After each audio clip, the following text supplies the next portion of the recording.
शादी करेगा 20,000 DJ DJ, हाँ ये डीजे, बाप रे बाप, तौबा तौबा। ये डीजे ऐसा डीजे है कि बुढ़वा के सामने बज जाए तो बुढ़वा नाचने लगे। देखिए बच्चा सब समझ रहा है। अब ये सिस्टम चला, छोटा छोटा बच्चा को देखिएगा अजब बेतहाशा नाच रहा है। डीजे ये बला है भाई, भाई ये बला है। 20,000 का डीजे करेगा शादी में, 20,000 का डीजे करेगा, 3 लाख तक का जहेज लेगा। अच्छा निकाह पढ़ाने जाइएगा ना, निकाह पढ़ा दिए, पूछेगा हजरत कितना बोला ना, 500 टका दो नहीं हो भाई, तू राशनी मांग कर जाओ, जाओ निकाह पढ़ा मांग कर जा। आज 3 लाख टका थे जो घूट ले से, वो पैसा हलाल है? अरे वो जो 3 लाख लिया है लड़की वाला को, लड़की वाले से 2 लाख रुपए जो लिया है वो हलाल है कि हराम है? जायज है? ये निकाह का पैसा तो जायज है। हमने निकाह पढ़ाया, 500 टका निकालो। तुमको तो खुश होकर डीजे वाले को 20,000 दे सकता है, हमको 5,000 नहीं दे सकता। नानी मर गई भाई, इसी में मदरसा भी है, इसी में मस्जिद भी है, और क्या कहते हैं कि सबको देना है। तो इसलिए मुसलमानों, अल्लाह पैसा दे तो हलाल कामों में खर्च करो, नेक कामों में खर्च करो। इसलिए एक बात याद रखिएगा, नमाज के बारे में एक सवाल मेरा अल्लाह करेगा, नमाज क्यों नहीं पढ़ी? रोजा के बारे में सवाल होगा, रोजा क्यों नहीं रखा? हज के बारे में सवाल होगा, दौलत दिए हज क्या नहीं किए? लेकिन माल के बारे में 2 सवाल होगा। माल के बारे में कैसे सवाल करेगा अल्लाह? 2 सवाल करेगा अल्लाह। मेरा बंदा आ जाओ, माल कहां से कमाया हिसाब दे, कितना 61-62 किया हिसाब। आपने हिसाब दे दिया, फिर अल्लाह अब माल कमाने का हिसाब दे दिया आपने। अब फिर मेरा अल्लाह कहेगा अब ये माल को खर्च कहां कहां किए, इसका हिसाब दो। तब डीजे निकलेगा वहां। अल्लाह के फरिश्ते इतना झाड़ू मारेगा ना सर में, सर का बाले उड़ा देगा। अपने दामन को पाक रखो, बीवी भी पाक मिलेगी। अगर अपने दामन को नापाक रखोगे ना, यहां भी हाय वहां भी होए, वहां भी आई लव यू, वहां भी थैंक यू, ये करते रहोगे ना तो जो बीवी मिलेगी ना वो भी उसी कैटेगरी की मिलेगी। अल्लाह ने कुरान में कहा है कि पाक मर्दों के लिए पाक बीवी है, पाक मर्दों के लिए पाक बीवी अल्लाह ने इंतजाम कर रखा है। इसलिए नौजवानों, अपने दामन को पाक और साफ रखो, अपनी निगाहों को हमेशा पाक रखो, और कुर्बान जाओ, किसी की बहू बेटी पे गलत नजरें ना रखो। अल्हम्दुलिल्लाह। अब मैं क्या बताऊं, एक मजदूर आदमी है, बड़ा परेशान है, बूढ़ा हो गया, छोटा छोटा बच्चा है, एक जवान बेटी है। मजदूर मंडी पे जाता था ना मजदूरी करने के लिए, कोई आदमी उसको मजदूरी पे नहीं लगता था, बोले वो बूढ़ा आदमी है, काम धंधा करना पाता है ये नहीं, इसको ले क्या करेंगे। जवान सबको लेके जाता था, बूढ़ा को छोड़ देता था। बूढ़ा परेशान हो गया, लौट के घर आ जाता था। बीवी पूछती क्या हुआ, कुछ पैसा लाए? तो बूढ़ा कहता क्या करें, हम मंडी में जाते हैं, कोई आदमी बूढ़ा देखकर हमको मजदूरी पे नहीं रखता। 3 दिन हो गए, 3 दिन हो गए। अब भाई अब जिससे पहचान लेना था पहचान लेकर खा पी लिया, अब तो फाके की नौबत आ गई, चूल्हा का जलना बंद हो गया, परेशान हो गया। कुर्बान जाओ, 3 दिन जब हो गए और गुजर गए तो बहन ने देखी कि मेरा छोटा छोटा भाई है, ये बिलक बिलक कर भूख से रो रहा है, लेकिन खाने को दाना घर में नहीं। बाप है कि मजदूरी करने जा रहा है, लेकिन कोई मजदूरी रखने के तैयार नहीं है। जब यहां तक नौबत आ गई कि अब हमारे भाई नहीं बचेगा, ये लड़की देखी कि हम लोग बड़े हैं, हम लोग भूख बर्दाश्त कर ले रहे हैं, लेकिन ये छोटा छोटा बच्चा भूख बर्दाश्त नहीं कर पाएगा। तो ये लड़की सोची ये जवानी किस काम की, वैसे ही भूख से मरना है तो कम से कम इन बच्चों को मरने तो ना दूं। मेरा बाप बूढ़ा है, कमा नहीं पाता। ये लड़की अपने दिमाग में क्या बात सेटिंग की, सुबह उठी, गुस्ल की, बालों में तेल लगाई, बन सवर कर तैयार हुई, अपनी मां से कहती है अम्मी जान हम फलां सहेली के पास जा रहे हैं, शाम को आएंगे। मां ने इजाजत दे दिया, बेटी जा। ये लड़की चली गई, बाजार के चौराहे पे जाके खड़ी हो गई। बाजार के चौराहे पे खड़ी हो गई कि कोई भी आशिक की नजर मेरे चेहरे पे पड़ेगी, कोई भी दीवाना होगा जो मेरी कलाई को पकड़ेगा, उससे हम सौदा करेंगे, वो हमें पैसा देगा, हम अपना जिस्म बेच देंगे, कम से कम ये मेरा भाई बच जाएगा, इनका पेट भर जाएगा। ये लड़की सुबह से लेकर शाम तक बाजार के चौराहे पे खड़ी रही, लेकिन किसी नौजवान ने इसके चेहरे की तरफ झांक कर नहीं देखा। सुभान अल्लाह बोले, झांक कर नहीं देखा। ये लड़की मायूस होकर घर आई। मां परेशान थी, बेटी तू कहां चली गई थी, क्यों इतनी देर लगा दी? ओहो, बाप भी कहने लगा, मेरे कलेजे का टुकड़ा बेटी तू कहां चली गई थी? तू जवान है मेरी बेटी, घर से जब बाहर निकला कर तो पर्दे के साथ निकला कर। बेटी की आंखों में आंसू आ गए। तो बेटी को रोते हुए बाप ने देखा, मां ने देखा तो कलाई पकड़ ली कि बेटा क्या बात है, कोई बात है क्या, किसी ने कुछ कहा? बेटी रोते हुए कहती है कि मां, अपने भाइयों के बिलखते हुए रोते हुए मुझे देखा नहीं गया, इनकी भूख मुझे देखी नहीं गई। मैं चौराहे पे चली गई थी कि मैं अपना जिस्म बेचकर अपने भाइयों का पेट भरूंगा, अपने बूढ़े बाप के पेट भरूंगा। लेकिन तो बाप का फिर क्या हुआ? माने कहा फिर क्या हुआ, ये कदम तुमने उठाया कैसे? तो बेटी कहती है कि अब्बा हुजूर, लेकिन हैरत का मकाम यह है कि सुबह से लेकर शाम तक मैं वो चौराहे पे खड़ी रही, लोग आ रहे थे जा रहे थे, लेकिन किसी ने मुझे निगाह उठाकर नहीं देखा।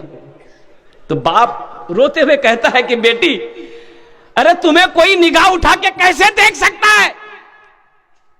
तुम्हारे बाप ने जवानी से लेकर अब तक किसी के मां बहन की गलत नजर से नहीं देखा है।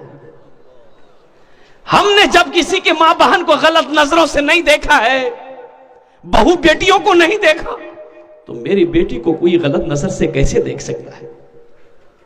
इसलिए नौजवानों, अपने निगाहों को पाक रखो। तो मैं ये कह रहा था कि बच्चे का नाम अच्छा रखो। ये अल्लाह के नबी की हदीस है। अल्लाह के नबी ने इरशाद फरमाया, अपने बच्चों का अच्छा नाम रखो, नाम का ज़ात पर असर होता है। अब बड़ी तेजी के साथ आइए, वही बच्चा को पढ़ाना है। अब वो बच्चा 4-5 साल का हो गया तो कहाँ लेके जाइएगा? अरे बोलो ना भाई, अरे 4-5 साल का भाई ले कहाँ लाजवा? मदरसा कि एम में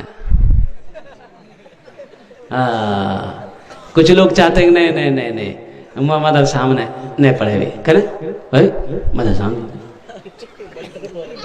स्कूलों में पढ़ती हो, इंजीनियर बने हुए, डॉक्टर बनाइए तो अच्छी बात, अल्हम्दुलिल्लाह। इंजीनियर बनाइए, डॉक्टर बनाइए, प्रोफेसर बनाइए, वकील बनाइए, मास्टर बनाइए, अल्हम्दुलिल्लाह। हमारी कौम को सबकी ज़रूरत है, हमारी कौम को सबकी ज़रूरत है। लेकिन मेरे नौजवानों, मेरे भाइयों, मैं चाहता हूं कि मेरा बच्चा बंगला भी पढ़े, हिंदी भी पढ़े, संस्कृत भी पढ़े, मराठा भी पढ़े, पंजाबी भी पढ़े, उड़िया भी पढ़े, दुनिया का हर भाषा मेरा बच्चा पढ़े। लेकिन मैं चाहता हूं कि मेरा बच्चा सबसे पहले जो पढ़ेगा वो अल्लाह का कुरान पढ़ेगा। और अपने बच्चे को कुरान पढ़ा दो, कम से कम मर जाएंगे ना तो यही बच्चा कुरान पढ़कर दुआ कर देगा, शायद अल्लाह आपके गुनाहों को माफ कर दे। पढ़ाएंगे अपने बच्चों को कुरान? भाई कितने लोग तैयार हैं? सहरा में जंगलों में, सहरा में जंगलों में, बयाबान में पढ़ो, सहरा में जंगलों में, बयाबान में पढ़ो। मीनार गिर पड़े हैं तो मैदान में पढ़ो। ये बेखबर नजूमी तुम्हें क्या बताएंगे, कल होने वाला क्या है, कल होने वाला क्या है। ये कुरान में पढ़ो, कल होने वाला क्या है, ये कुरान में पढ़ो। इंशाअल्लाह कुरान पढ़ेंगे, कुरान पढ़ाएंगे इंशाअल्लाह। अपने बच्चों का हाथ उठाओ इंशाअल्लाह। कितने लोग तैयार हैं? माशाअल्लाह, सारे लोग तैयार है। लेकिन सुनो, ये अररिया में आप जाइए ना, बच्चे को लेकर एडमिशन कराने के लिए, इंग्लिश मीडियम स्कूल में एडमिशन कराएंगे, 5,000 टका लगेगा। एडमिशन फीस कितना लगेगा? अरे बोलो भाई, कितना है बोलो ना।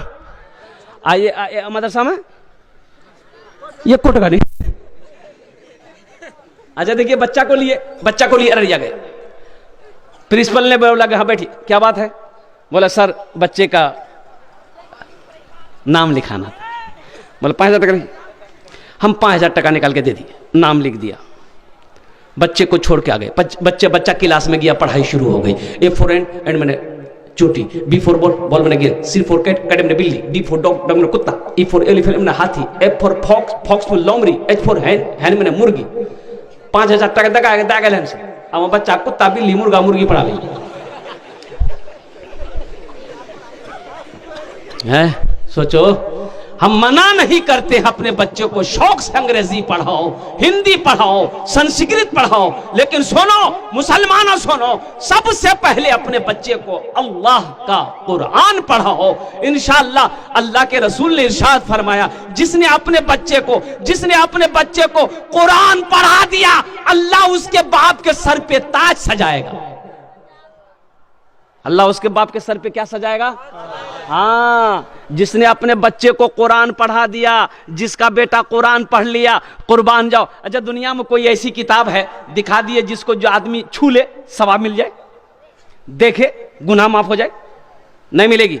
लेकिन वाहिद किताब अल्लाह का कुरान है, कुर्बान जाओ। अल्लाह के रसूल इरशाद फरमाते हैं, जो मुसलमान कुरान को छुएगा अल्लाह छूने का सवाब दे देगा, जो मुसलमान कुरान को देखेगा अल्लाह उसके गुनाहों को माफ फरमा देगा। कुरान को देखेगा, मुसलमान देख ले कुरान को, अल्लाह उसके गुनाह माफ कर देता है। तो जो पढ़ेगा उसका मकाम कितना आला होगा, जो पढ़ेगा उसका मकाम कितना बुलंद होगा, कितना आला होगा। आज तो आलम यह है, अल्लाह अकबर कबीरा, हम कुरान से दूर होते चले गए। आपको पता भी है, आसाम के अंदर में 800 मदरसे को वहां की बीजेपी सरकार ने, गवर्नमेंट ने ताला लगा दिया। और मालूम आपको नहीं है हिंदुस्तान में क्या क्या हो रहा है? कुछ खबर है? पता है? पता नहीं है। मस्जिदों को आबाद करो, नहीं तो ये मस्जिदें छीन ली जाएगी। मदरसों को आबाद कीजिए, नहीं तो मदरसे हाथों से निकल जाएंगे। आसाम जिंदा मिसाल है। आसाम के अंदर में बड़ा बड़ा मदरसे के अंदर में ताला लगा दिया, 800 मदरसों को ताला लगाया, 800।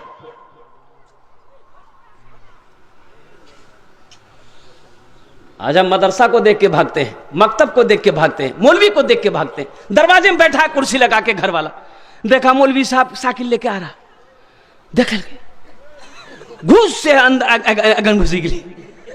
अब बेटा कहिए, बेटा जो दरवाजा मौली साहब अली चंदाली पूछतो नहीं, बाबा कहाँ गली? बोली दिन खेत चलो गली।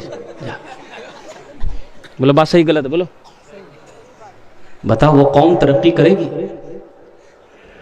वो कौम तरक्की नहीं कर सकती। ये मदरसे हमारे दीनी किले हैं, मदरसे दीनी किले हैं। जब तक ये इस धरती पर मदरसे चलते रहेंगे, अल्लाह चांद सूरज को निकालता रहेगा। जिस दिन ये मदरसे धरती पर बंद हो गए, अल्लाह ना चांद को निकालेगा ना सूरज को निकालेगा। इसलिए मदरसों को आबाद कीजिए। ये मदरसे नहीं रहेंगे, उलमा नहीं बनेंगे, हुफ्फाज नहीं बनेंगे, अल्लाह अकबर कबीरा।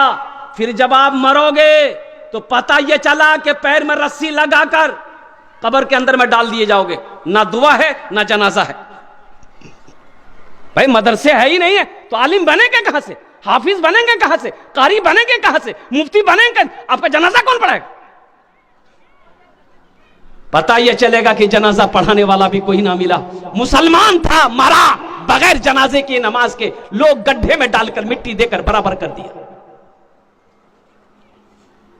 आज 10 टका देने में सीना दुखता है। मदरसे में अल्लाह अकबर का पहाड़ टूट जाता है।